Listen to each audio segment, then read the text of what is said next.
ITV Racing, folks, we've had it for 5 days, and over the 5 days it's given me a lot of material. But I can't believe for the life of me, I cannot believe it at all, that I forgot to do the best. So you could say I've left the best till last. I've got 3 for you.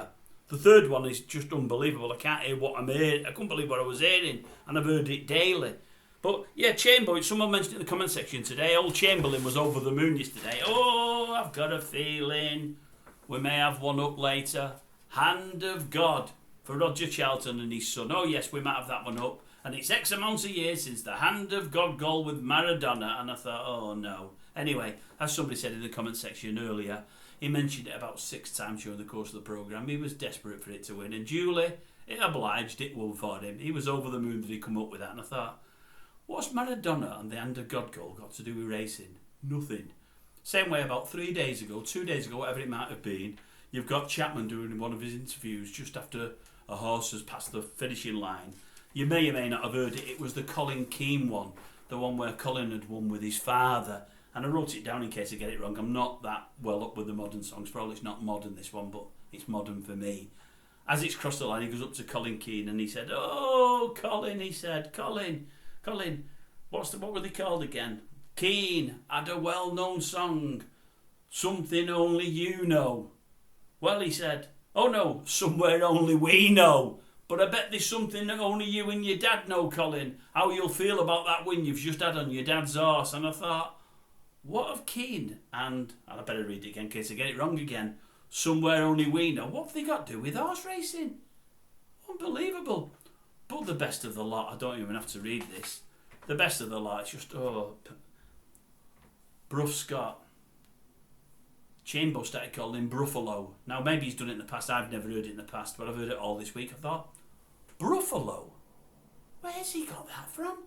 It's like his new little pet name, and Bruff Scott must be thinking, I'll answer to it because I'm happy for the work. I've had no work for 20-odd years, but the man's a thicko. Because he is a thicko, old Chambo. He is, honestly.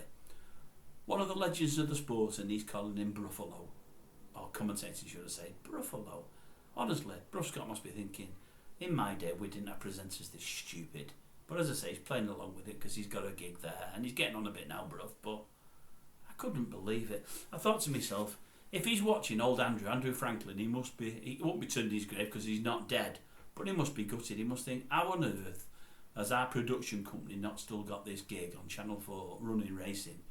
Because he was your main man. Him along with the guy that had the old horse with... who was it? The sprinter. Is it Island Princess? John Fairley, I think it was.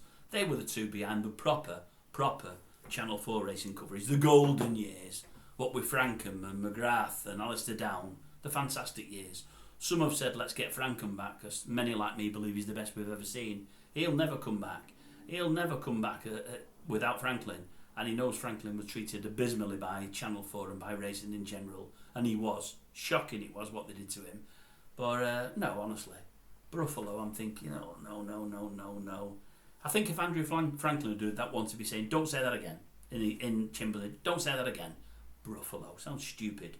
Reminds me of, about a year and a half ago now, you used to have old Cornelius Lysett sitting in for Nick Luck on the Luck on Sunday. And he did it 1 week. He did it about 4 weeks out of about 8 or 9, because Luck was away doing a lot with the American racing and what have you, or in Japan or wherever it may have been, in the summertime, late summer. And he did 1 week and he weren't too bad.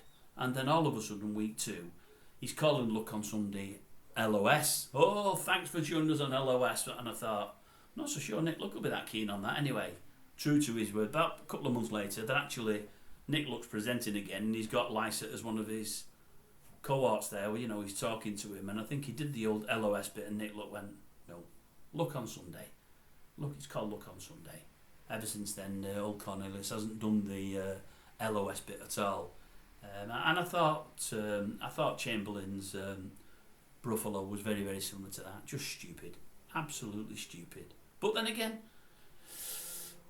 you pay peanuts? No, they probably don't pay him peanuts. He probably gets well paid, but he's not deserving of it in my book. But that's only me.